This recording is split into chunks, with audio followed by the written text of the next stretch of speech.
ஆண்டவரும் மீட்பரும் இரட்சகருமாகிய இயேசு கிறிஸ்துவின் நாமத்தினாலே உங்கள் அனைவரையும் மீண்டுமாய் அன்போடு கூட வாழ்த்துகிறோம். We'd like to welcome you all once again in the mighty name of Jesus.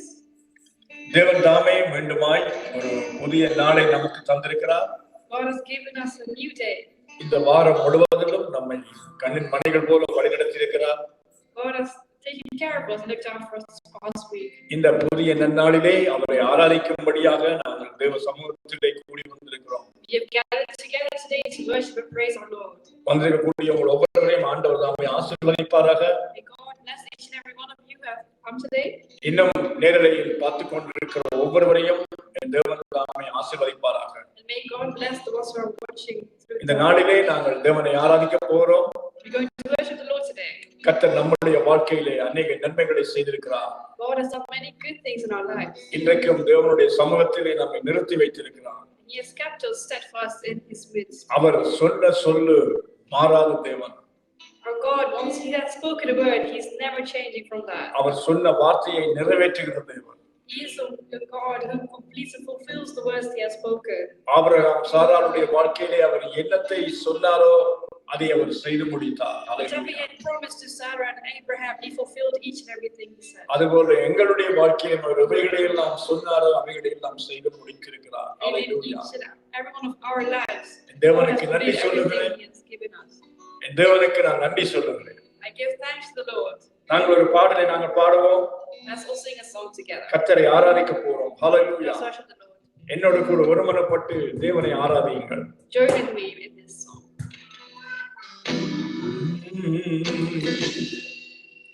சொன்ன சொல்லை காப்பாற்றும் தெய்வம் உம்மையன்றி யாரும் இல்லை.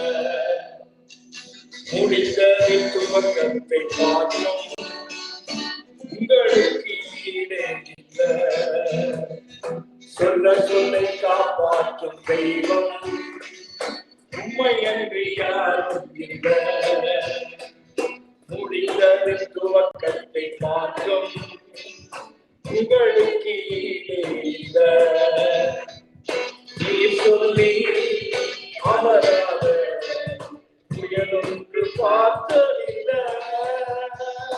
நீ சொல்லி கேளாத சூழ்நிலை எதிர்கொண்டில்லை. ஆராதனை ஆராதனை சொன்ன சொல்லை காப்பாற்றும் இயேசுவுக்கே. ஆராதனை ஆராதனை வார்த்தையை நிறைவேற்றும் இயேசுவுக்கே. ஆராதனை ஆராதனை சொன்ன சொல்லை காப்பாற்றும் இயேசுவுக்கே. ஆராதனை ஆராதனை வார்த்தையை நிறைவேற்றும் இயேசுவுக்கே. சொன்ன சொல்லை காப்பாற்றும் தெய்வம் உம்மையன்றி யாரும் இல்லை.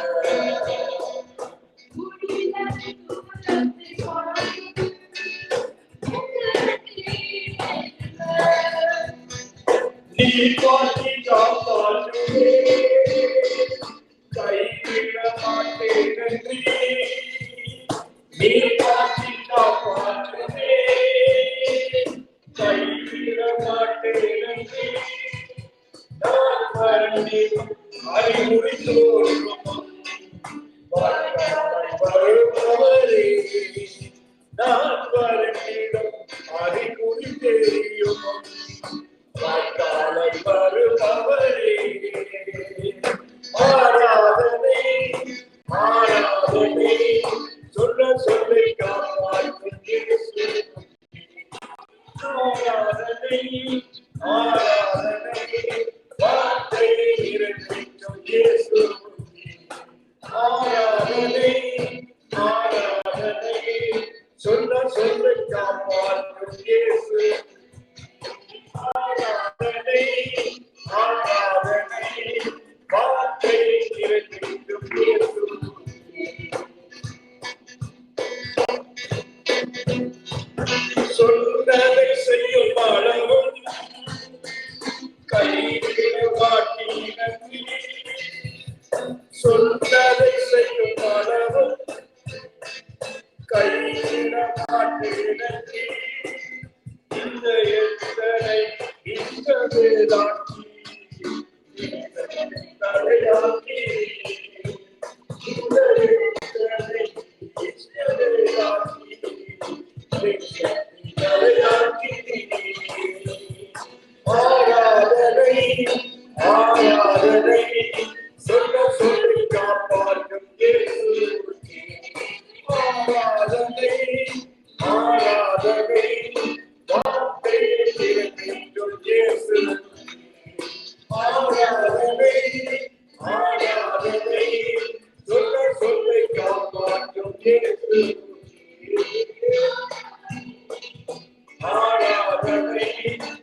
சொல்லை காப்பாற்றுகிற தேவன் அப்பா, நீ மனம் மாற மனிதன் அல்ல ஆண்டவரே. கர்த்தாவே சொன்னதை செய்யும் அளவும் ஆண்டவரே எங்களை கைவிடாமல் காத்து எங்களை வழிநடத்தி வருகிற தேவன் ஆண்டவரே. அப்பா, நீ சொன்னதை ஆண்டவரை செய்து முடிக்கிற தேவன் அப்பா. நீ சொல்லியும் செய்யாமல் இருப்பீரோ? ஹல்லேலூயா. ஆண்டவரே, இம்மட்டுமாய் ஆண்டவரே எங்கள் வாழ்க்கையிலே அப்பா, நீங்கள் சொன்ன ஒவ்வொரு காரியங்களுக்காகவும், நீ செய்து முடித்த காரியங்களுக்காக, நன்மைகளுக்காக நன்றி செலுத்துகிறோம் ஆண்டவரே. இந்த நல்ல நாளுக்காக நன்றி சொல்லுகிறோம் கர்த்தாவே. ஆண்டவரே, மக்கள் கோடி கோடி ஸ்தோத்திரங்கள், கோடி கோடி ஸ்தோத்திரங்கள் ஆண்டவரே. ஹல்லேலூயா, ஹல்லேலூயா. உமக்கு நன்றி சொல்லுகிறோம், நன்றி சொல்லுகிறோம். ஹல்லேலூயா. ஸ்தோத்திரம், ஸ்தோத்திரம் ஆண்டவரே, ஸ்தோத்திரம் ஆண்டவரே, ஸ்தோத்திரம். ஹல்லேலூயா, ஹல்லேலூயா. நம்மோடு கூட நம்முடைய தேவன் இருப்பதே நம்முடைய வாழ்க்கையிலே அது மேன்மையாக இருக்கிறது. ஹல்லேலூயா. It's a great privilege that our God is with us. அவருடைய பிரசன்னம் நம்மோடு கூட இருப்பது நமக்கு தேவன் கொடுத்த மகா பெரிய பாக்கியமாக இருக்கிறது. It's a great gift that our God and we are able to be in God's presence. பக்தரோடு கூட சேர்ந்து நாங்களும் பாடுவோம். Let's all sing together with them.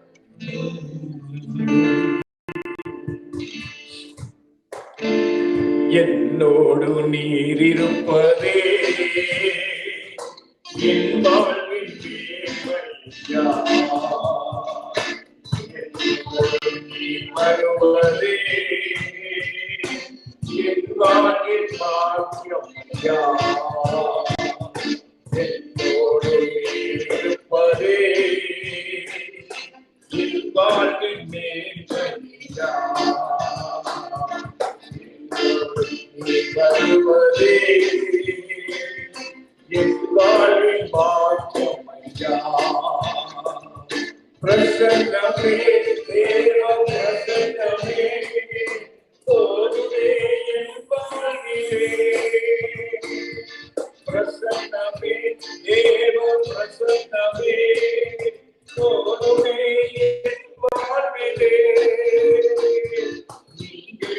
ஒரு நொடி கூட என் வாழ்வில் வேண்டாமையா. இயேசையா, நீங்க இல்லாத ஒரு நொடி கூட என் வாழ்வில் வேண்டாமையா. என்னோடு நீர் இருப்பதே என் வாழ்வின் மேன்மையா. என்னோடு நீர் வருவதே என் வாழ்வின் மாற்றமையா.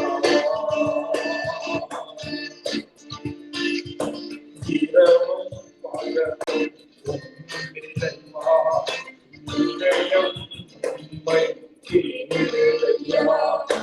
இரவும் பகலும் உம்மிடமா என் இதயம் உம்மை தேடுதையா.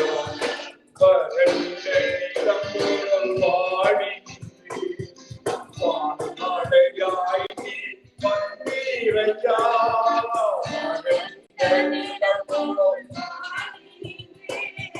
வான்மழையாய் நீ வந்தீரையா.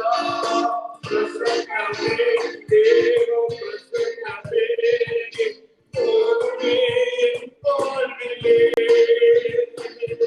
பிரசன்னமே தேவ பிரசன்னமே போதுமே என் வாழ்விலே. நீங்க இல்லாத ஒரு நொடி கூட என் வாழ்வில் வேண்டாமையா. இயேசையா, நீங்க இல்லாத ஒரு நொடி கூட என் வாழ்வில் வேண்டாமையா. என்னோடு நீர் இருப்பதே என் வாழ்வின் மேன்மையா. என்னோடு நீர் வருவதே என் வாழ்வின் மாற்றமையா.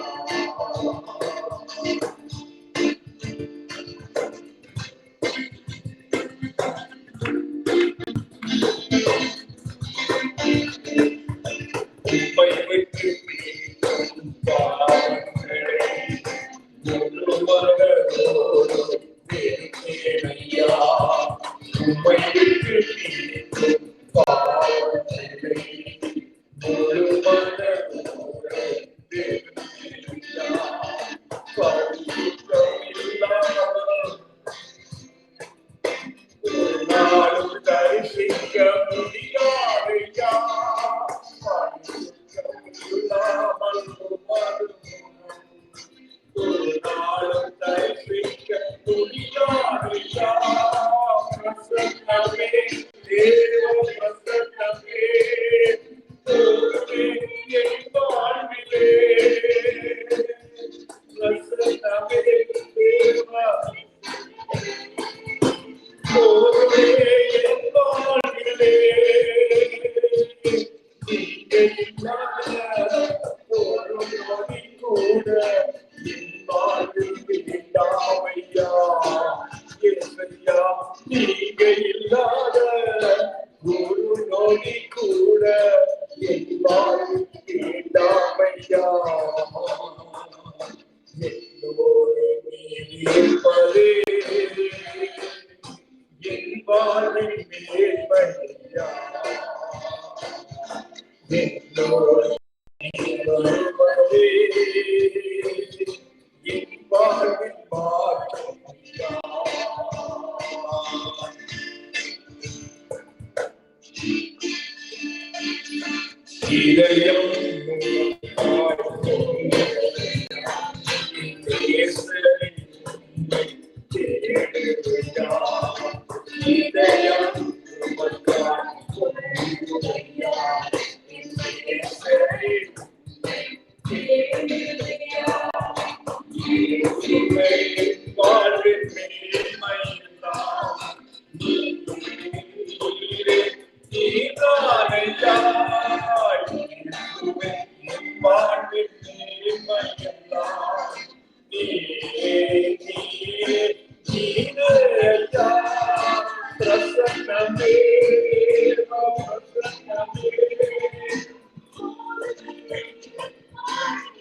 பிரசன்னமே தேவ பிரசன்னமே போதுமே என் வாழ்விலே. நீங்க இல்லாத ஒரு நொடி கூட என் வாழ்வில் வேண்டாமையா. இயேசையா, நீங்க இல்லாத ஒரு நொடி கூட என் வாழ்வில் வேண்டாமையா. என்னோடு இருப்பதே என் வாழ்வில் வேண்டாமையா. வருவதே என் வாழ்வின் பாக்கியமையா. என்னோடு இருப்பதே என் வாழ்வின் மேன்மையா. என்னோடு வருவதே என் வாழ்வின் பாக்கியமையா. ஹல்லேலூயா, ஹல்லேலூயா. நம்முடைய தேவ பிரசன்னம் ஆண்டவரே நம்மோடு கூட இருப்பதே அப்பா. ஆண்டவரே, எங்களுடைய மேன்மையாக இருக்கிறது கர்த்தாவே. ஆண்டவரே, நீர் எங்களோடு கூட வருவதே எங்களுடைய பாக்கியமாய் இருக்கிறது ஆண்டவரே. உம்முடைய சமூகம் எங்களுக்கு முன்பாக செல்லுகிறது ஆண்டவரே. உம்முடைய கிருபை எங்களை தாங்குகிறது ஆண்டவரே. உம்முடைய தயவு எங்களை வழிநடத்துகிறது அப்பா. நீர் எப்பொழுதும் உங்களோடு கூட வருகிறீர் ஆண்டவரே. மேக சம்பமாய் அக்கினி சம்பமாய் ஆண்டவரே நம்மோடு கூட நீர் நடந்து வருகிறீர் ஆண்டவரே. கர்த்தாவே, உமக்கு நன்றி செலுத்துகிறோம் ஆண்டவரே, நன்றி செலுத்துகிறோம். உம்முடைய மேன்மை ஆண்டவரே, உம்முடைய ஆண்டவரே கிருபை கிருபை கிருபை. ஹல்லேலூயா. எங்களை வழி நடத்துகிறதுக்காக ஸ்தோத்திரம். நன்றி கர்த்தாவை. நன்றிகளோடு துதிக்கிறோம், நன்றிகளோடு துதிக்கிறோம் ஆண்டவரே. ஸ்தோத்திரம் ஸ்தோத்திரம் ஆண்டவரே. ஹல்லேலூயா, ஹல்லேலூயா. நன்றி.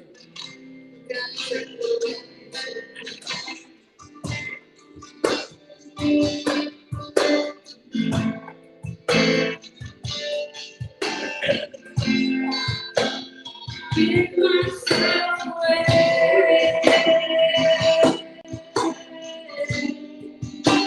I give myself away so you can use me. I give myself away.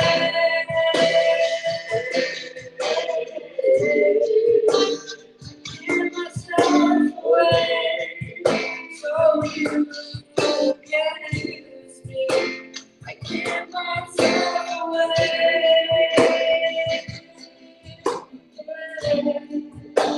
I give myself away so you can use me.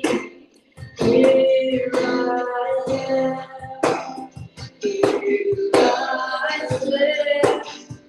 Lord, my life is in your hands. Lord, I'm going to see. Lord,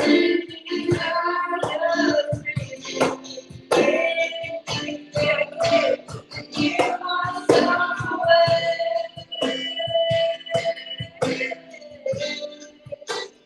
Give myself away so you can use me. Give myself away.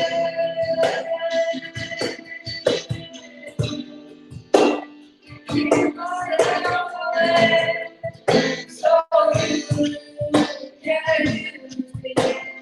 Take my heart, take my life, and turn it inside it out. Lord, my dreams, my path. Lord, my dreams, and in your hands. I give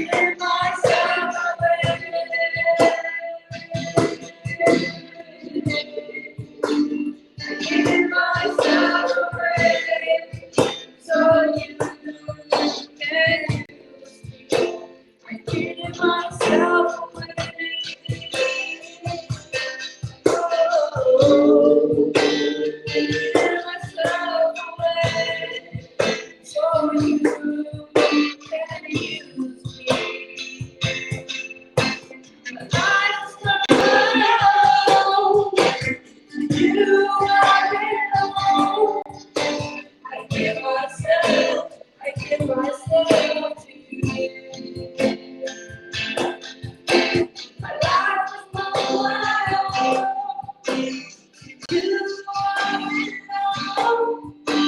I give myself to you. My life is not my own. My life is not my own. You are alone. I give myself to you. My life is not my own. You are alone. I give myself to you. I give myself away. I give myself away.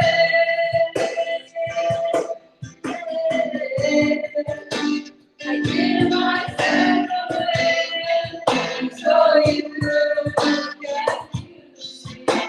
I give myself away.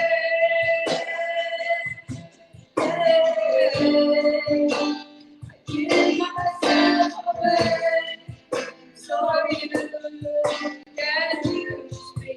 Here I am. Here I am. Here I am. Oh, my life is in your hands.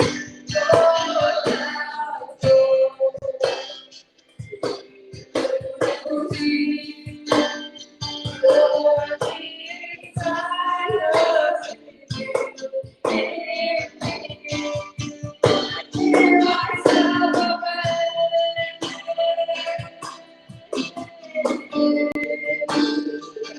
myself away, so you can use me. Give myself away. Oh, give myself away, so you can use me. Take my heart, my life.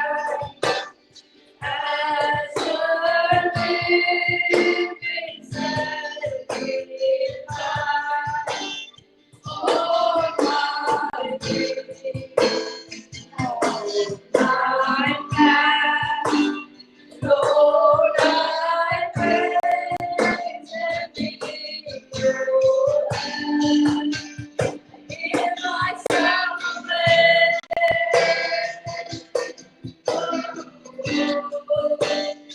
Give myself away, so you can use me. I give myself away.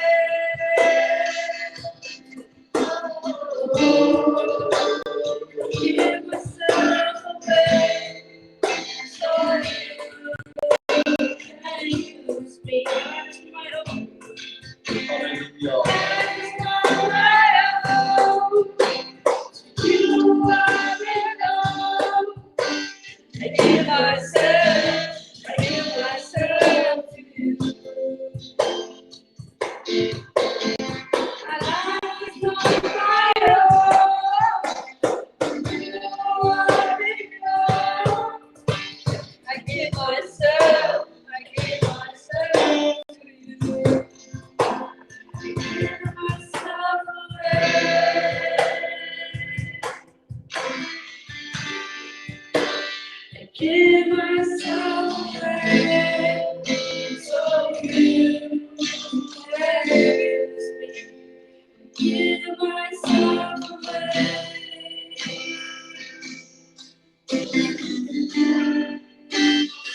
Give myself away, so you can use me.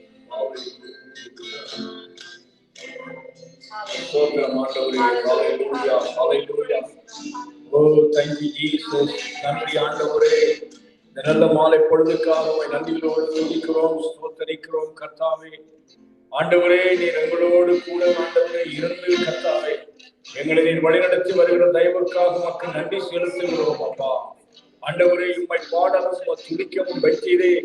ஆண்டவரே, பாலகர்கள் வாயினால் உம்மை பாட வைப்பேன், துதிக்க வைப்பேன் என்று சொன்னவரே, உம்மை நாங்கள் துதிக்க ஸ்தோத்தரிக்க உம்முடைய நாமத்தை மகிமைப்படுத்த இம்மட்டுமா உம்மை ஆராதிக்க ஆண்டவரே நீர் தந்த இந்த நல்ல தருணத்துக்காக நன்றி செலுத்துகிறோம். தொடர்ந்து கர்த்தாவே ஆண்டவரே, உம்முடைய வார்த்தையில இருந்து இந்த நாளிலே அப்பா நாங்கள் தியானிக்க போகிற பகுதியை உம்முடைய சமூகத்திலே அர்ப்பணித்து ஜெபிக்கிறேன் ஆண்டவரே. கர்த்தாவே, வார்த்தைகளை இயேசுவின் நாமத்தினாலே ஆசீர்வதிப்பீராக. மனுஷன் அப்பத்தினால் மாத்திரமல்ல, தேவனுடைய வாயிலிருந்து புறப்படுகிற ஒவ்வொரு வார்த்தையினாலும் பிழைப்பான் என்று எழுதியிருக்கிறபடி கர்த்தாவே, இந்த வார்த்தைகள் ஒவ்வொன்றையும் ஆணிகள் பாய்ந்த உம்முடைய கரங்களிலே ஒப்புக் கொடுத்து நான் ஜெபிக்கிறேன். ஆவியானவர் தாமே இவைகளை விட்டு நீர் உம்முடைய பிள்ளைகளாக எங்களுக்கு தரும்படியாக நான் ஜெபிக்கிறேன். ஆண்டவரே, மகளை உம்முடைய கரத்திலே ஒப்புக் கொடுக்கிறேன் அப்பா. நல்ல ஞானத்தினால் நீர் நிரப்புவீராக. கர்த்தாவே ஆண்டவரே, வார்த்தைகளை தெளிவாய் நீர் விளங்க பண்ணும்படியாக நான் ஜெபிக்கிறேன். வந்திருக்கிற ஒவ்வொருவருடைய இருதயங்களை நீர் ஆண்டவரை உம்முடைய வார்த்தைக்கு ஆயத்தப்படுத்தும்படியாக நான் ஜெபிக்கிறேன். இயேசு கிறிஸ்துவின் நாமத்திலே ஜெபிக்கிறேன் என் ஜீவனுள்ள நல்ல பிதாவே. ஆமென், ஆமென், ஆமென். ஹல்லேலூயா, ஹல்லேலூயா, ஆமென்,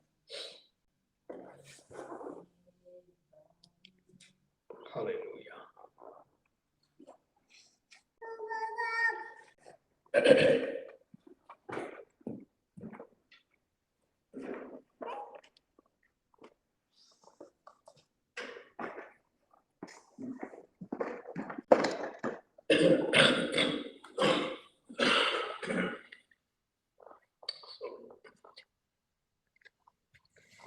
இந்த நல்ல மாலை பொழுதிலே தேவனுடைய வார்த்தையில இருந்து ஒரு வேத பகுதியை நாங்கள் வாசித்து நாங்கள் தியானிக்க போகிறோம். Today we're going to meditate upon a word, God. இந்த நாளின் செய்தியின் தலைப்பு என்னவென்றால், நாம் அறிய வேண்டியவைகள் என்கிற தலைப்பிலே உங்களோடு கூட பேசும்படியாக தேவ ஆவியானவர் என்னுடைய உள்ளத்திலே இடைப்பட்டார். The topic I chose today to talk about is about things that we are supposed to know about.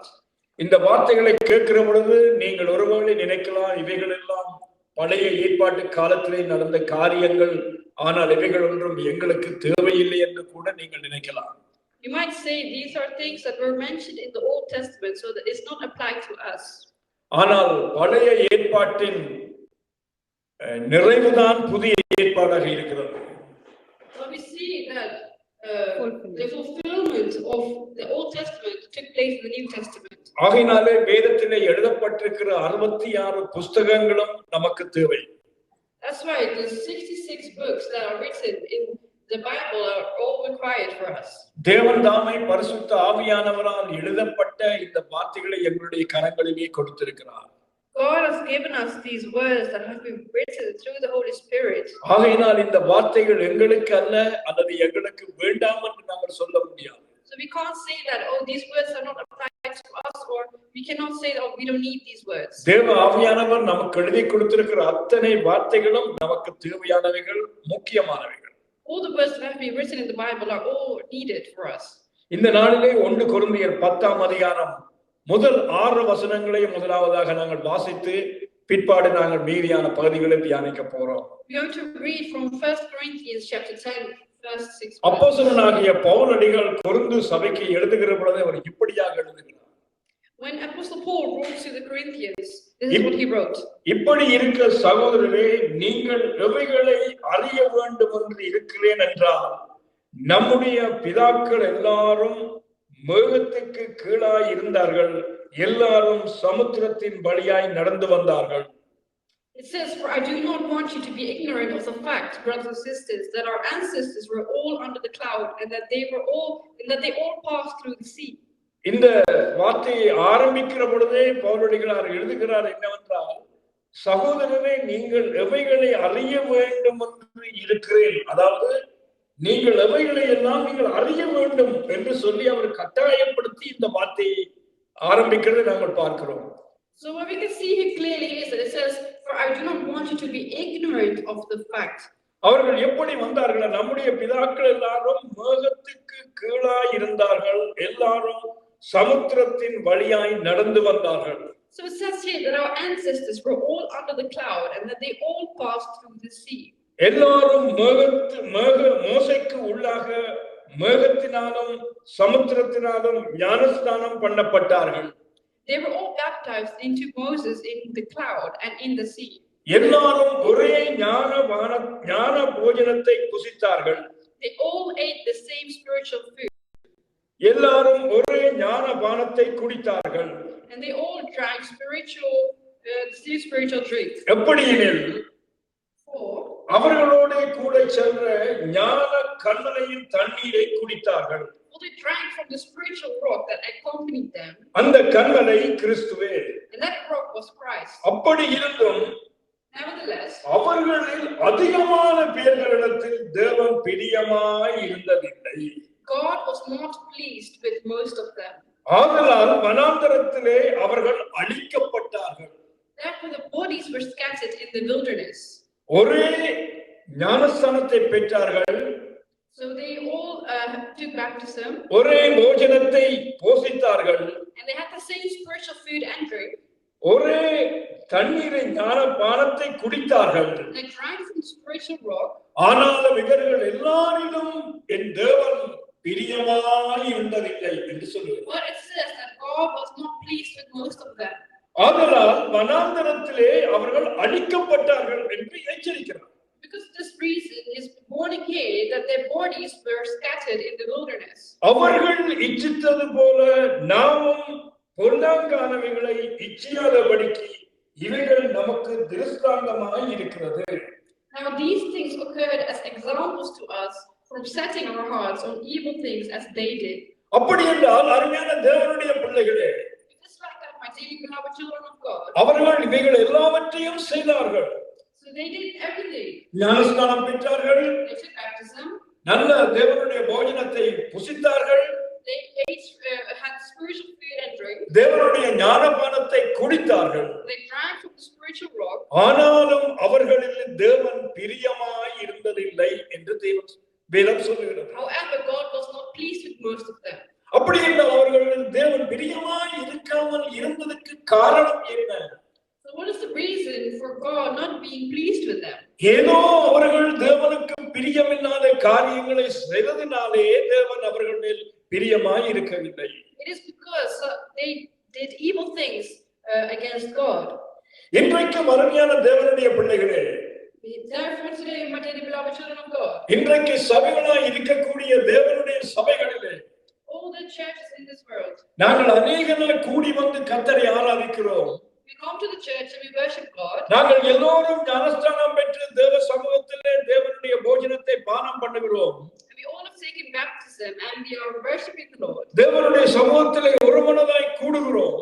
We are gathering together in oneness. ஆனாலும் However, தேவன் நம்மிடத்தில் எல்லாரிடத்திலும் தேவன் பிரியமாய் இருக்கிறாரோ என்று நம்மை நாமே நிதானித்தால் நாம் நியாயம் தீர்க்கப்படுவோம். but if we examine ourselves and see whether God will be pleased with ourselves, we could find out. இவைகளை நாங்கள் செய்கிறதுனாலே தேவன் நம்மையிலே பிரியமாய் இருப்பார் என்று நாங்கள் நம்புகிறோம்.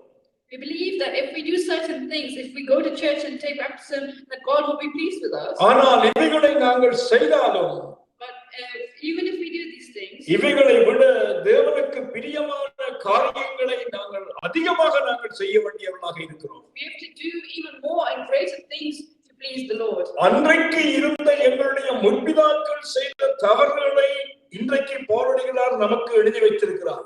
So we see that the evil things, the bad things that our ancestors did in those days, in the Old Testament, here Apostle Paul is talking about the New Testament. அவர்கள் செய்த தவறினாலே தேவன் என்ன செய்தார்? அவர்கள் சிலரை அந்த வனாந்தரத்திலே அழித்து போட்டார் என்று எழுதப்பட்டிருக்கிறது. Because of the mistakes they made there in the desert, they were all the bodies were scattered in the wilderness. இதே அதிகாரத்தில் இருந்து நான் 4 முக்கியமான காரியங்களை உங்கள் மத்தியிலே நான் பேச விரும்புகிறேன்.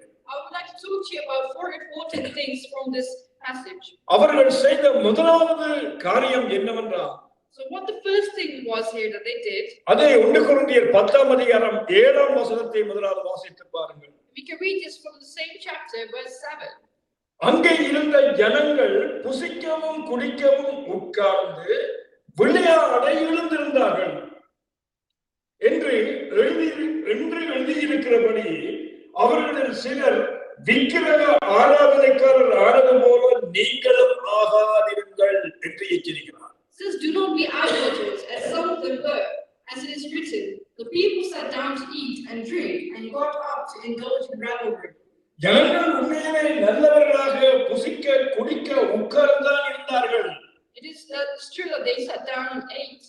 ஆனால் உட்கார்ந்தவர்கள் என்ன செய்தார்கள்? திடீரென்று விளையாட ஆரம்பித்து விட்டார்கள். But then we saw that they started to play and indulge in revelry. அவர்கள் விளையாடுகிற இடம் எந்த இடம் என்று தெரியாமல் விளையாட ஆரம்பித்து விட்டார்கள். They didn't know in what place they were playing. இன்றைக்கும் அநேக திருச்சபைகளிலே என்ன செய்கிறார்கள்? தேவனுடைய சபையை ஒரு விளையாட்டு மைதானமாகவே நினைக்கிறார்கள். So now in today's day, the people who go to church, they think church is a place to play. தேவனுடைய தம்முடைய ஆலயத்திலே வாசம் பண்ணுகிற பரிசுத்தமுள்ள தெய்வமாக இருக்கிறார். The church is a holy place, a temple. அவரை நாங்கள் பயத்தோடு நாங்கள் அவரை ஆராதிக்க வேண்டும். We have to praise God with fear. நாங்கள் பணிந்து குனிந்து அவருக்கு முன்பாக முழங்கால் படியிட வேண்டும். We have to bow and kneel down in front of him and praise him, worship him. ஆனால் அவர்கள் என்ன செய்தார்கள்? அவர்கள் இருந்தது மட்டுமல்ல, எழுந்து என்ன செய்தார்கள்? விளையாட ஆரம்பித்து விட்டார்கள். We can see that they started to indulge in revelry. அந்த விளையாட்டு முடிவிலே எப்படிப்பட்ட காரியத்தை செய்தது என்று சொன்னார். So what this made them do was, அவர்கள் விக்கிரக ஆராதனைக்காரராக மாறிவிட்டார்கள். they became idol worshippers. எனக்கு அருமையான தேவனுடைய பிள்ளைகளே, என் தேவனுடைய நாமம் தேவனுடைய வார்த்தை சொல்லுகிறது, அவருடைய கட்டளை கற்பனைகள் சொல்லுகிறது. The commandments of God says, என்னை விட உங்களுக்கு வேறு தேவர்கள் உண்டாயிருக்க வேண்டாம், அவர்களை நமஸ்கரிக்கவும் வேண்டாம் என்று யாத்திராகமம் 20ஆம் அதிகாரத்திலே வேதம் சொல்லுகிறது.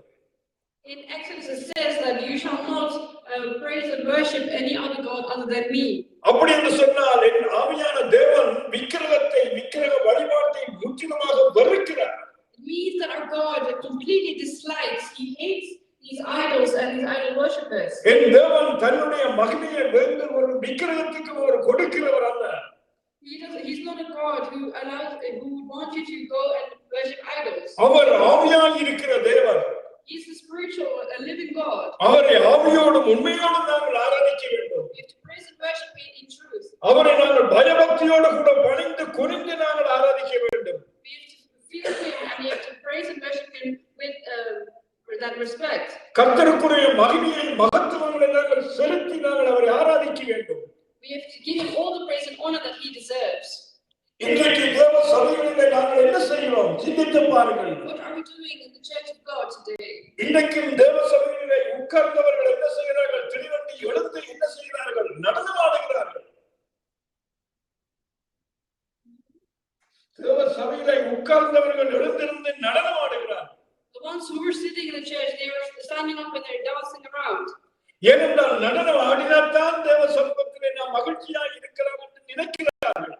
Because they think if they dance around, that will show that they are happy and glad in the Lord. ஆனால் அப்படியாக இருக்கிறவர்கள் முடிவிலே என்ன செய்கிறார்கள்? விக்கிரக ஆராதனைக்காரராக மாறி விடுகிறார்கள். ஹல்லேலூயா. And what do they become? They become idol worshippers. இப்படி பிதாக்களுடைய நாட்களிலே அவர்கள் செய்தது போல நீங்களும் செய்யாமல் இருக்க வேண்டும், இதை நீங்கள் அறிந்து கொள்ள வேண்டும் என்று பவுலடிகள் சொல்கிறார். ஹல்லேலூயா. Paul is advising them that you should not become like the ancestors. You have to not become like these idolaters. பவுலடிகள் இது நம்முடைய நன்மைக்காகவே தான் அவர் சொல்லுகிறார். Apostle Paul, he is telling this us for our own good. இன்னும் ஒரு வசனத்தை நாங்கள் சொல்ல முடியும். I will tell you about another verse. எபேசியர் 5ஆம் அதிகாரம் 5ஆம் வசனத்தை வாசித்து பாருங்கள். You read from Ephesians chapter 5 verse 5. விபச்சாரக்காரனாவது அசுத்தனாவது விக்கிரக ஆராதனைக்காரனாகிய பொருளாசைக்காரனாவது தேவனுடைய ராஜ்யமாகிய கிறிஸ்துவின் ராஜ்யத்திலே சுதந்திரப்பதில்லை என்று அறிந்து இருக்கிறீர்களே என்று சொல்லுகிறார். For of this you can be sure, no immoral, impure, or greedy person, such a person as an idolater, has any inheritance in the kingdom of Christ and of God. இங்கே எபேசியருக்கு எழுதின பொழுது அவர் விக்கிரக ஆராதனைக்காரனை அவர் யாருக்கு ஒப்பிட்டு காண்பிக்கிறார் என்றால் பொருளாசை உள்ளவர்களுக்கு ஒப்பிட்டு காண்பிக்கிறார். So you can see that here in Ephesians he's writing and comparing the idolaters to a greedy person. அதாவது தேவனுக்கு நாங்கள் கொடுக்க வேண்டிய கனத்துக்கும் பதிலாக நாங்கள் எதற்கு நாங்கள் கொடுக்கிறோமோ அது எங்களுடைய வாழ்க்கையிலே விக்கிரமாக மாறுகிறது. So here we can see that where they are giving an importance to is here the idolaters. உதாரணமாக நீங்க பாருங்கள். First you can see. என் ஆண்டவராகிய தேவன் 6 நாட்களும் வேலை செய்து 7ஆம் நாள் ஓய்ந்திருந்தார். My God, he was working for 6 days and he took rest on the 7th day. அந்த 7ஆம் நாளிலே தேவன் தன்னை ஆராதிக்கும்படியான ஒரு பரிசுத்தமான நாளை நமக்கு கொடுத்தார். So God gave us this holy day to worship and praise him. அந்த நாளை நாங்கள் அசட்டை பண்ணி அந்த நாளிலே நாங்கள் எங்களுடைய வேலைக்கு நாங்கள் செல்வமாக இருந்தால், if we not respect that holy day and that we just neglect it and go to work instead of church, அந்த காரியமானது எங்களுடைய வாழ்க்கையில் ஒரு விக்கிரக ஆராதனையாக மாறுகிறது. that will become like an idol. மாறுகிறது. ஹல்லேலூயா. Hallelujah. எனவேதான் இங்கே வேதம் சொல்லுகிறது, So the word of God says here, பொருளாசை என்பது ஒரு விக்கிரக ஆராதனை. it says to be a greedy person, that person is considered an idolater. நாங்கள் இந்த பூமியிலே பிறந்து வளர்ந்து வாழ்வதற்கான சகல ஆசீர்வாதங்களையும் தேவன் நமக்கு தந்திருக்கிறார். God has given us everything that we need sufficiently so that we can live. போதுமென்ற மனதோடு கூடிய தேவ பக்தியே நலம் என்று வேதம் சொல்கிறது. It says that all the being content, God will make you be content. எனவே அருமையான தேவனுடைய பிள்ளைகளே, Children of God, விக்கிரக ஆராதனை தேவனுக்கு விரோதமான ஒரு பகை என்று நாங்கள் வாசிக்கிறோம். we can read that idolatry is something that God dislikes. அன்றைக்கு பாருங்கள், அந்த வனாந்திரத்தில் அவர்கள் விக்கிரகத்தை உண்டாக்குவதற்கு எங்கே இருந்து அவர்களுக்கு பொருட்கள் கிடைத்தன? So from where did the people in the desert get the equipment to create these idols? எல்லாமே அங்கே அவர்களிடத்தில் இருந்துதான் அங்கே அவைகளை பெற்று அதை செய்தார்கள். They used whatever they had. இன்றைக்கு மறுமையான தேவ பிள்ளைகளே, Even today, my dearly beloved, தேவ சபைகளிலே நாங்கள் தேவன் எந்த ஒரு விக்கிரகத்தை உண்டு பண்ணும்படி தேவன் நம்மிடத்திலே கேட்கவில்லை. God has not asked us to create any idols.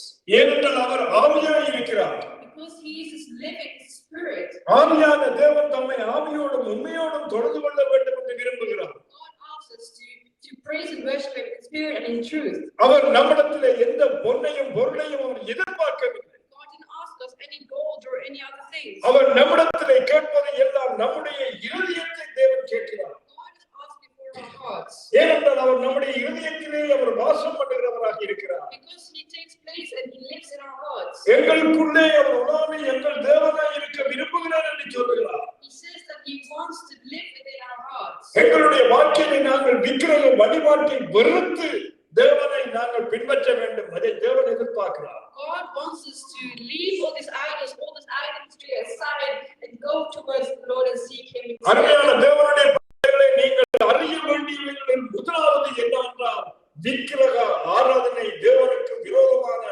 பாவம் என்பதை நீங்கள் அறிய வேண்டும் என்று பவுலடிகளார் சொல்லுகிறார். Paul is telling and advising his people that God dislikes and he hates idolatry.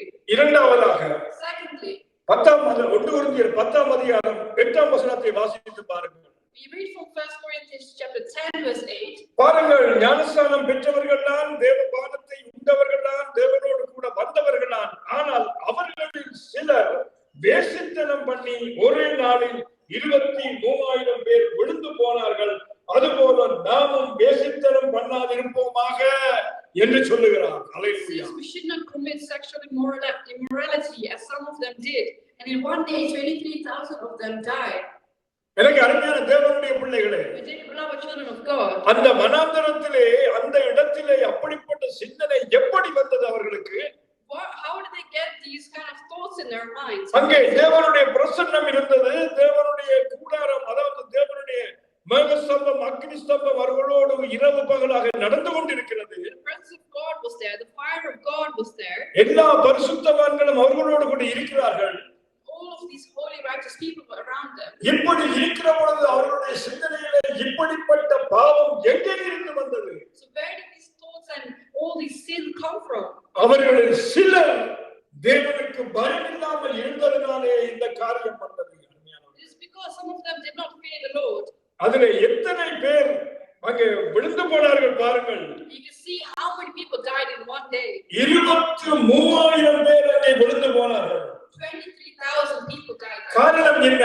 What is the reason? வேசித்தனம். It is because of sexual immorality. இன்றைக்கு அருமையான தேவனுடைய பிள்ளைகளே, Today, my children of God, சபைகளிலே பரிசுத்தத்தை காப்பாற்ற வேண்டும். நாங்கள் we should all try and uphold holiness in church. சபைகளிலே சபை என்பது தேவனுடைய சபை என்பது பரிசுத்தம் நிறைந்தது.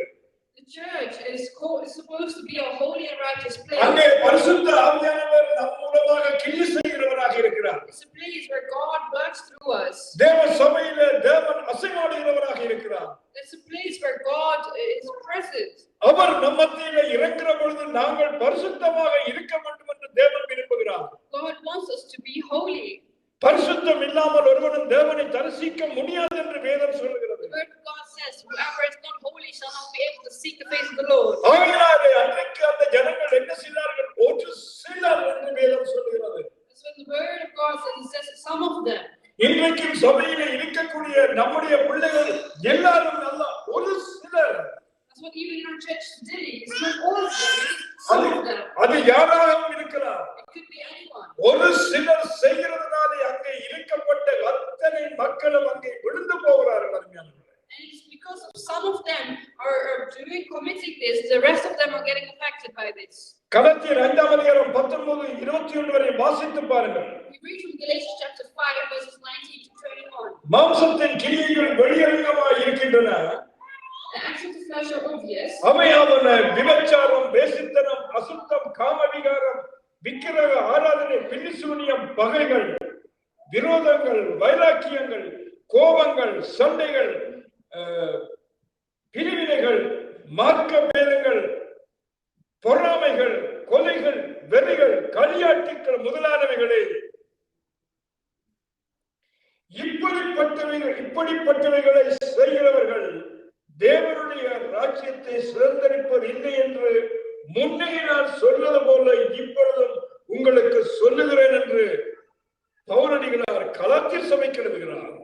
So Apostle Paul wrote to the Galatians, the acts of the flesh are obvious: sexual immorality, impurity and debauchery, idolatry and witchcraft, hatred, discord, jealousy, fits of rage, selfish ambition, dissensions, factions and envy, drunkenness, orgies and the like.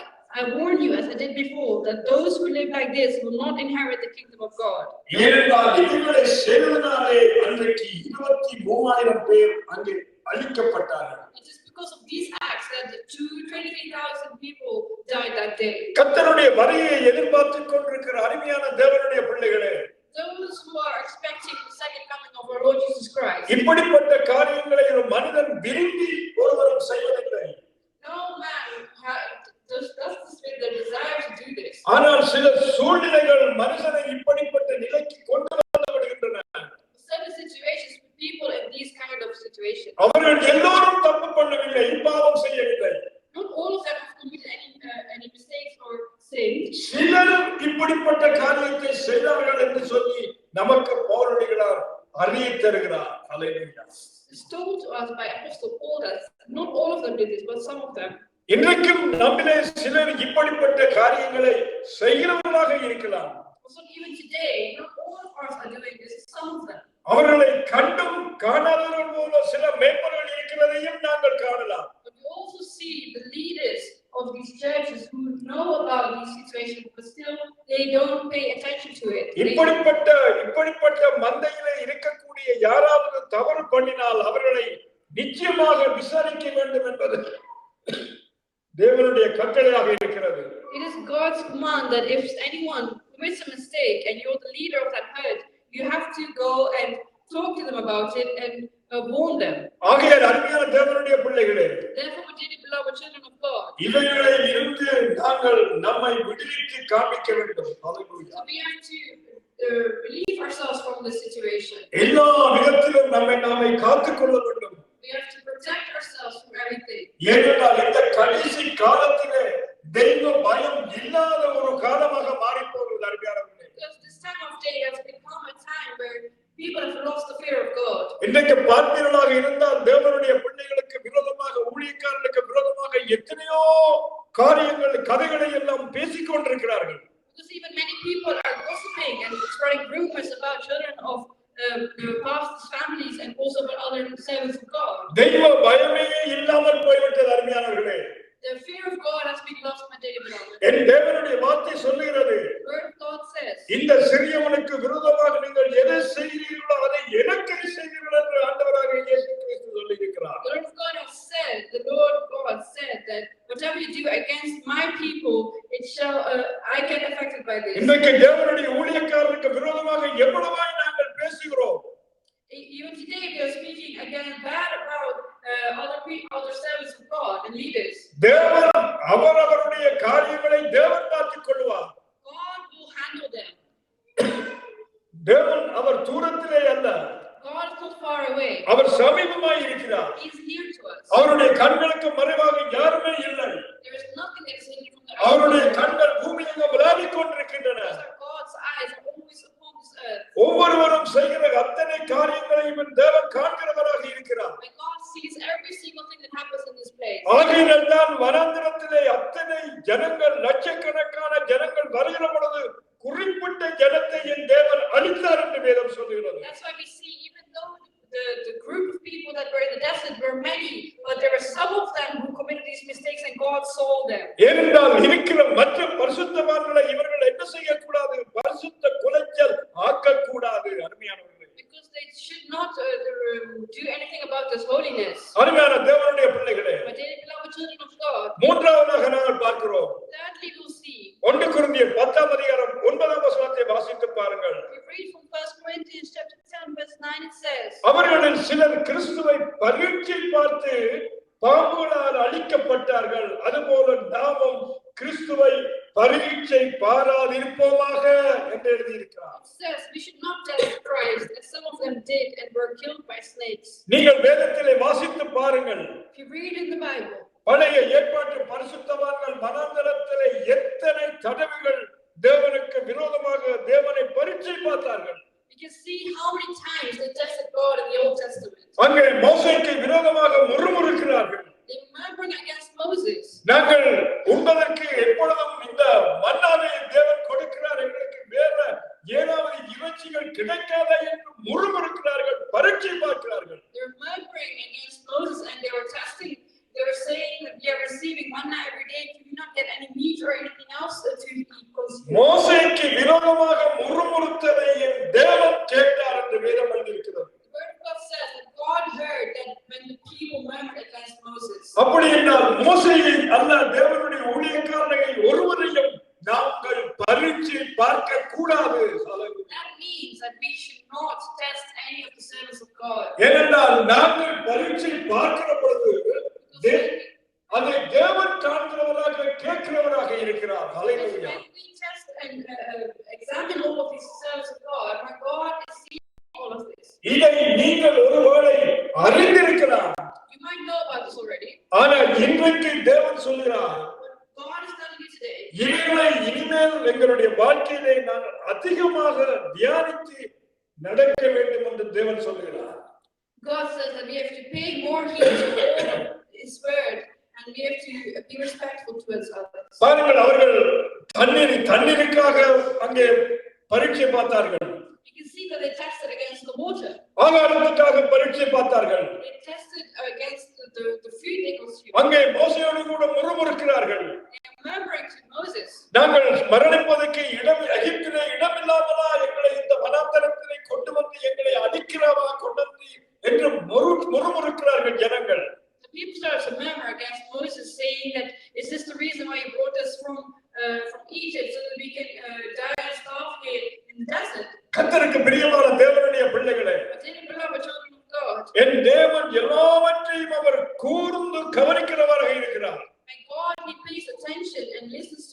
அவருக்கு விரோதமாக முறுமுறுக்கிற ஒவ்வொரு வார்த்தைகளுக்கும் நாங்கள் நிச்சயமாக கணக்கு கொடுக்க வேண்டும்.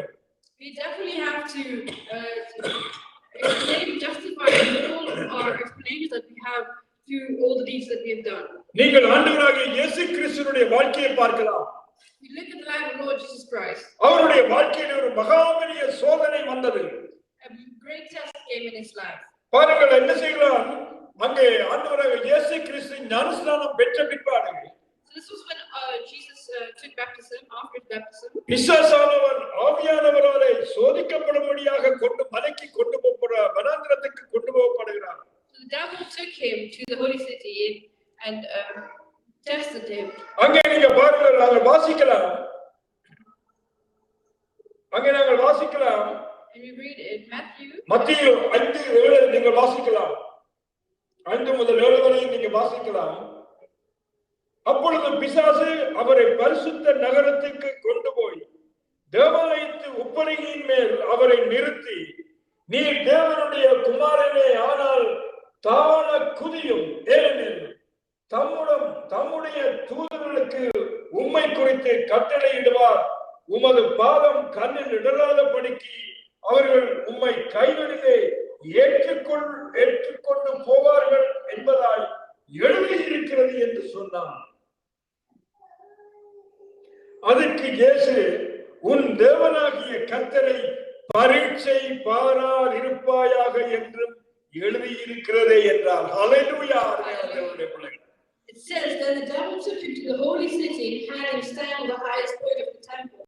He said, if you are the Son of God, throw yourself down, for it is written, he will command his angels concerning you, and they will lift you up in their hands, so that you will not strike your foot against a stone. Jesus answered him, it is also written, do not put the Lord your God to test. பாருங்கள் அருமையான தேவனுடைய பிள்ளைகளே, You see here, my dearly beloved children of God, எங்கள் இரட்சகராகிய ஆண்டவருடைய வாழ்க்கையிலே கூட இப்படிப்பட்ட ஒரு சூழ்நிலை வந்தது.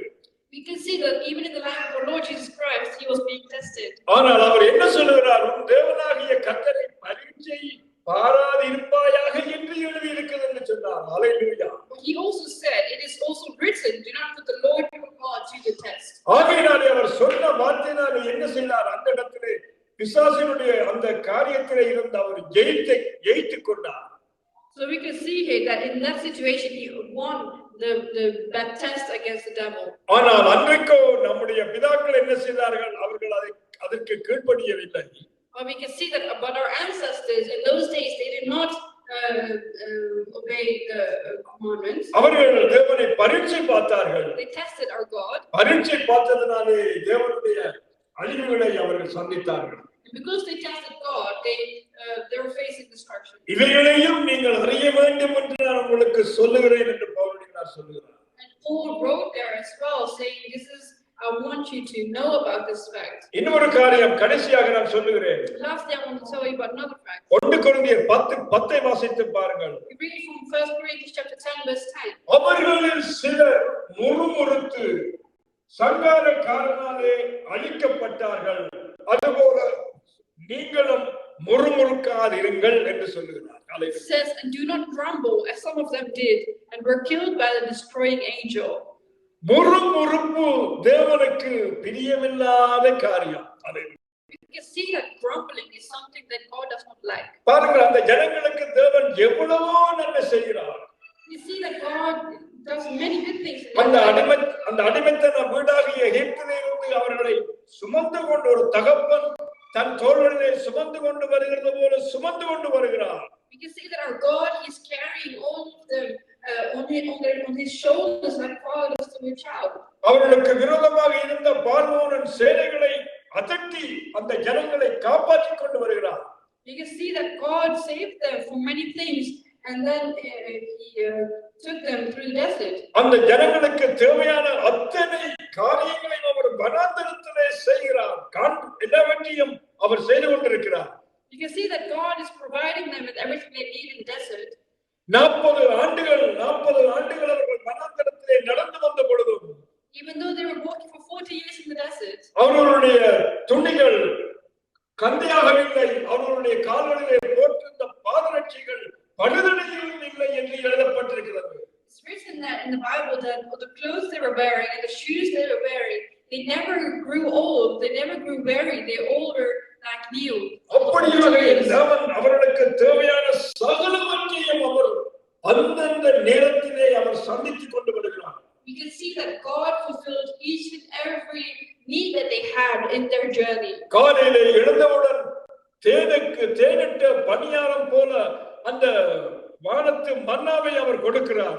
You can see when they woke up in the mornings, they would receive manna from the heavens. ஆனால் இவர்களோ என்ன சொல்லுகிறார்கள்? What are these people saying? நாங்கள் எத்தனை நாளைக்கு இந்த மன்னாவை நாங்கள் சாப்பிடுவது? They are asking for how long, how many days can we eat this manna? நாங்கள் எகிப்திலே இருக்கிற பொழுது எங்களுக்கு எத்தனை காரியங்கள், எத்தனை உணவு வகைகள் கிடைத்தன? When we were living in Egypt, we had so many varieties of foods to consume.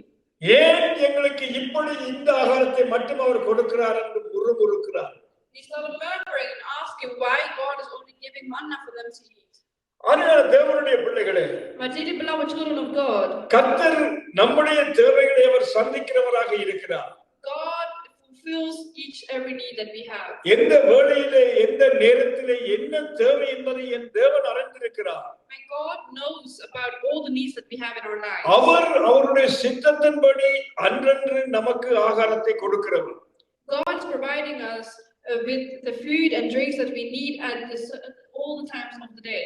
ஆனால் அவருக்கு விரோதமாக நாங்கள் முறுமுறுக்க வேண்டாம்.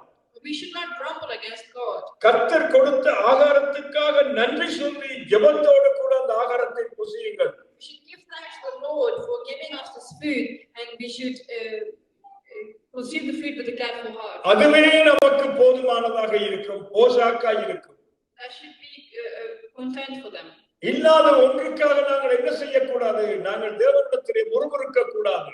We shouldn't murmur against God for something that we don't have. யாத்திரையாகமம் 17ஆம் அதிகாரம் 3ஆம் வசனத்தை வாசித்து பாருங்கள். If you read from Exodus chapter 17 verse 3. ஜனங்கள் அவ்விடத்திலே தண்ணீர் தவனமாய் இருந்தபடியினால் என்ன செய்தார்கள்? அவர்கள் மோசேக்கு விரோதமாக முறுமுறுத்து, நீர் எங்களையும் எங்கள் பிள்ளைகளையும் எங்கள் ஆடு மாடுகளையும் தண்ணீர் தவனத்தினால் கொன்று போட எங்களை எகிப்திலிருந்து ஏன் கொண்டு வந்தீர் என்றார்கள். But the people were thirsty for water there, and they grumbled against Moses. They said, why did you bring us out of Egypt to make us and our children and livestock die of thirst?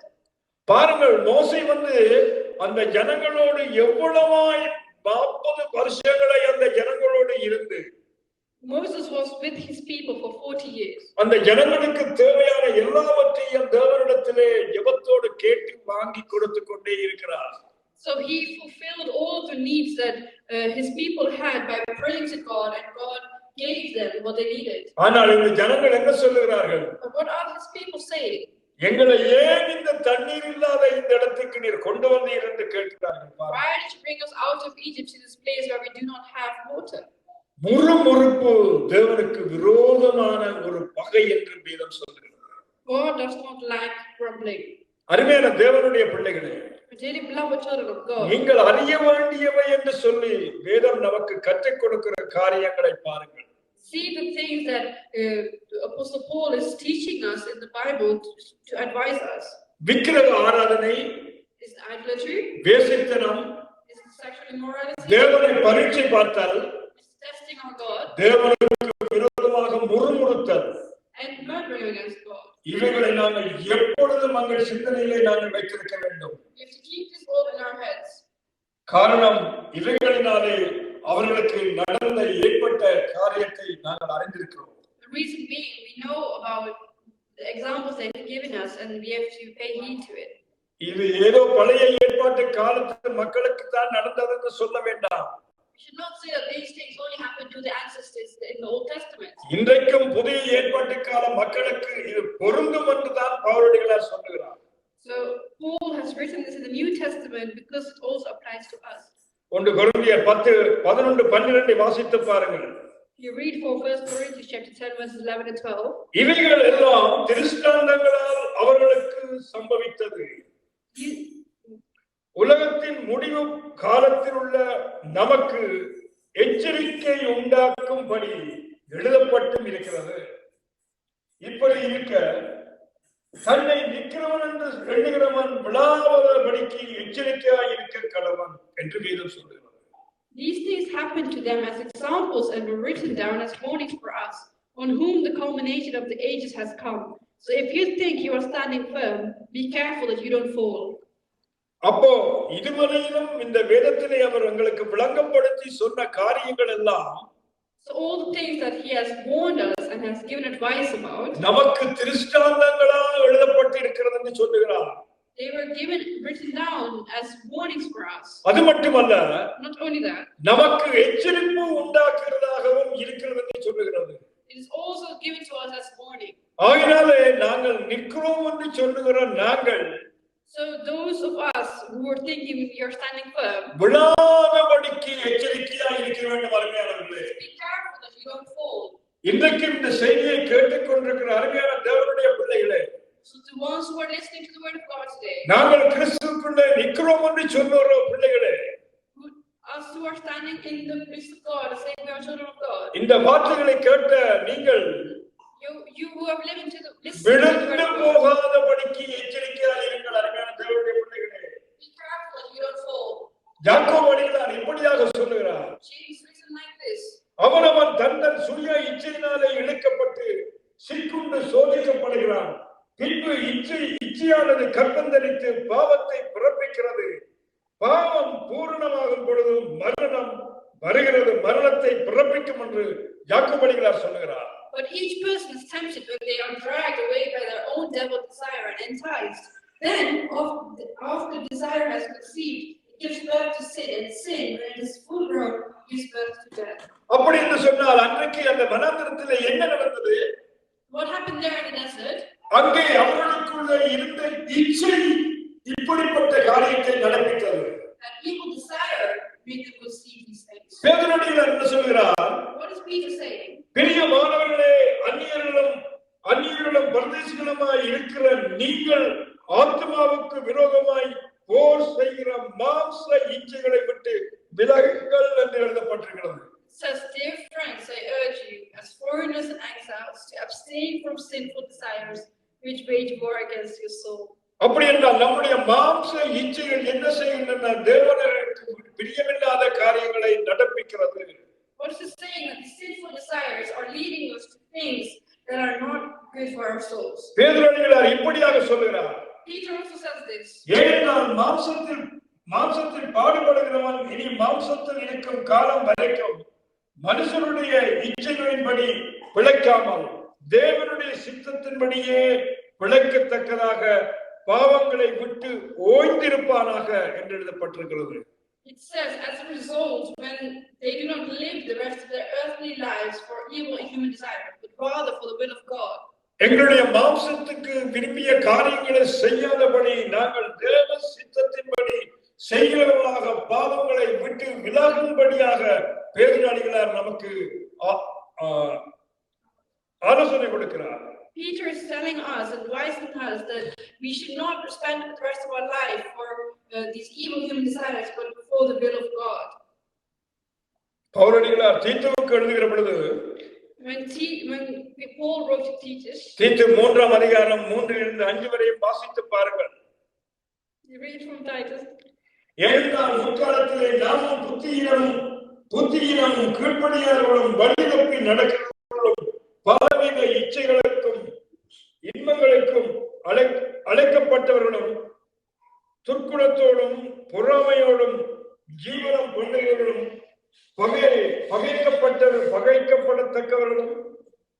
பகைக்கப்படத்தக்கவர்களும் ஒருவரை ஒருவர் பகைக்கிறவர்களாயும் இருந்தோம்.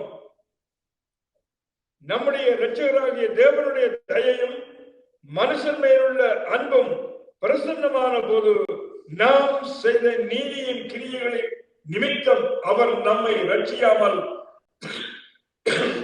தமது இரக்கத்தின்படியே மறுஜென்ம முழுக்கினாலும் பரிசுத்த ஆவியினுடைய புதிதாக்குதலினாலும் நம்மை ரட்சித்தார். It says in Titus chapter 3 verse 3-5, at one time we too were foolish, disobedient, deceived, and enslaved by all kinds of passions and pleasures. We lived in malice and envy, being hated and hating one another. But when the kindness and love of God our Savior appeared, He saved us not because of righteous things we had done, but because of His mercy. He saved us through the washing of rebirth and renewal by the Holy Spirit. நீங்கள் முன்னே உங்கள் அறியாமையினாலே கொண்டிருந்த இச்சைகளின்படி இனி நடவாமல் கீழ்ப்படுகிற பிள்ளைகளாய் இருந்து உங்களை அழைத்தவர் பரிசுத்தராய் இருக்கிறது போல நீங்களும் உங்கள் நடக்கைகள் எல்லாவற்றிலேயும் பரிசுத்தராய் இருங்கள் என்று பேதுருவினார் சொல்லுகிறார். Peter says, as obedient children, do not conform to the evil desires you had when you lived in ignorance, but just as He who called you is holy, so be holy in all you do. பரிசுத்த யோவான் சொல்லுகிறார், and John says, ஏனெனில் மாம்சத்தின் நிச்சயம் கண்களின் நிச்சயம் ஜீவனத்தின் பெருமையுமாகிய உலகத்தில் உள்ளவைகள் எல்லாம் பிதாவினால் உண்டானவைகள் அல்ல, அவைகள் உலகத்தில் உண்டானவைகள். உலகமும் அது நிச்சயம் ஒழிந்து போம், தேவனுடைய சித்தத்தின்படி செய்கிறவரோ என்றென்றைக்கும் நிலைத்திருப்பார் என்று யோவான் அடிகளார் நமக்கு சொல்லுகிறார். For everything in the world, the lust of the flesh, the lust of the eyes, and the pride of life comes not from the Father, but from the world. The world and its desires pass away, but whoever does the will of God lives forever. ஆம், எனக்கு அருமையான தேவனுடைய பிள்ளைகளே, Yes, we dearly beloved children of God. தேவன் நம்முடைய வாழ்க்கையிலே நாம் சிந்திக்க வேண்டிய அறிய வேண்டிய சில காரியங்களை நமக்கு இன்றைக்கு நம்மோடு கூட பேசி இருக்கிறார். God is talking to us about things that has been advised to us by Paul. நாங்கள் இந்த வார்த்தைகளை எத்தனையோ தடவைகள் வாசித்திருக்கலாம், கேட்டிருக்கலாம். We may have read this many times. ஆனால் இன்றைக்கு பவுலடிகளார் தேவன் உடைய வார்த்தையை நமக்கு மிகவும் தெளிவாக சொல்லி நம்மை எச்சரிக்கிறார். But God is clearly warning us by giving us examples. நாம் பாவங்களை விட்டு விலக வேண்டும், இச்சைகளை விட்டு விலக வேண்டும் என்று நமக்கு எச்சரிப்பு கொடுக்கிறார். He is giving us a warning, saying that we have to abstain from these sinful desires. ஆகையால் அருமையான தேவனுடைய பிள்ளைகளே, Therefore, my dearly beloved children of God, கர்த்தருடைய வார்த்தையை கேட்டுக்கொண்டிருக்கிற தேவ பிள்ளைகளே, those who are listening to the word of God, எங்களை நாங்கள் நிதானித்தால் நாங்கள் நியாயம் தீர்க்கப்படும் என்று வேதம் சொல்லுகிறது.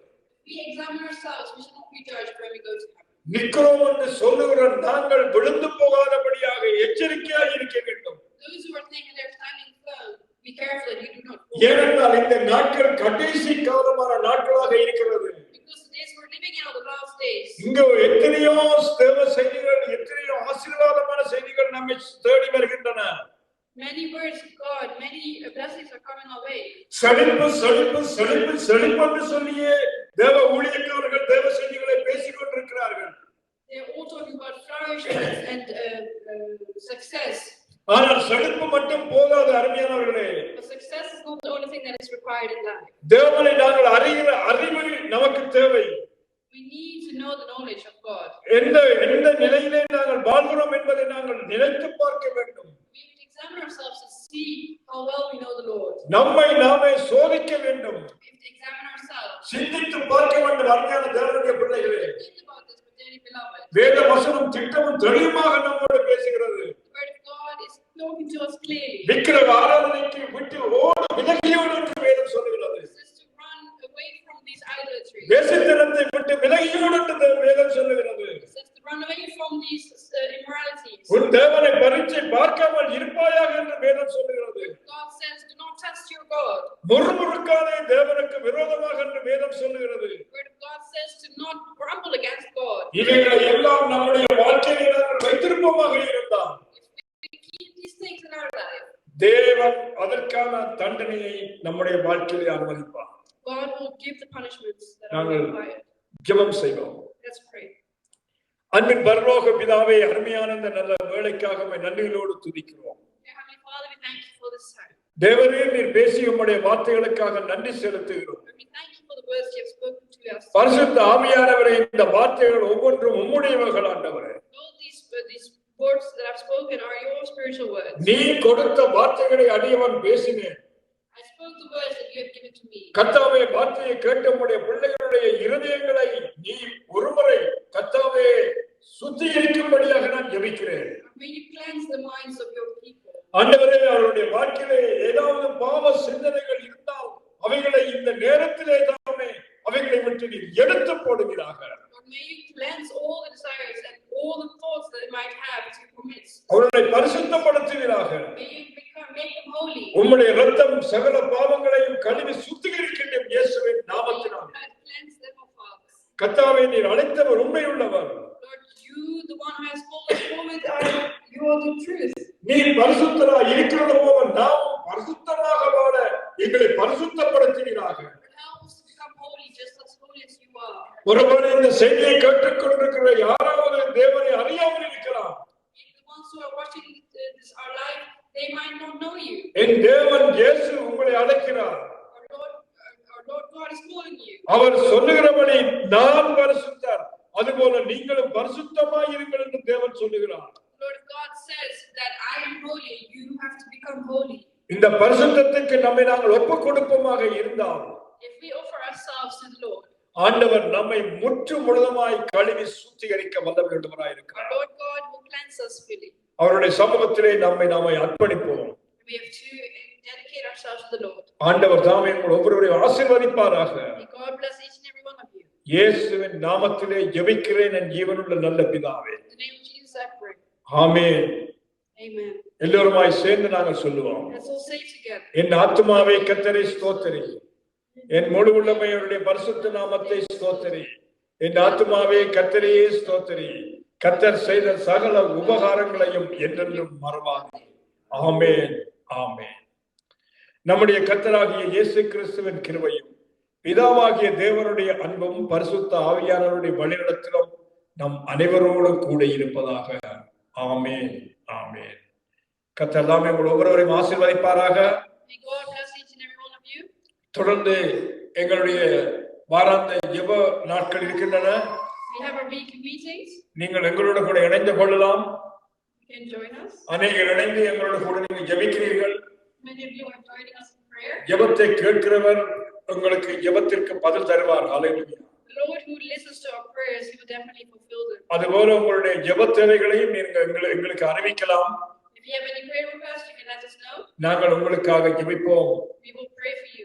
கர்த்தர் ஜெபங்களை கேட்டு உங்களுக்கு பதில் செய்வார். God will listen to your prayer and fulfill them. கர்த்தர் தாமே உங்களோட கூட இருப்பாராக. May God be with you. அவருடைய கிருபையும் சமாதானமும் உங்களோட கூட இருப்பதாக. His grace and peace be with you. மீண்டுமாய் அடுத்த வாரம் நாங்கள் உங்களை முகமுகமாக நாங்கள் சந்திப்போம். We will meet you again next week. இயேசுவின் நாமத்தினாலே ஆசீர்வதித்து ஜெபிக்கிறேன். Bless you all in the mighty name of Jesus. Amen.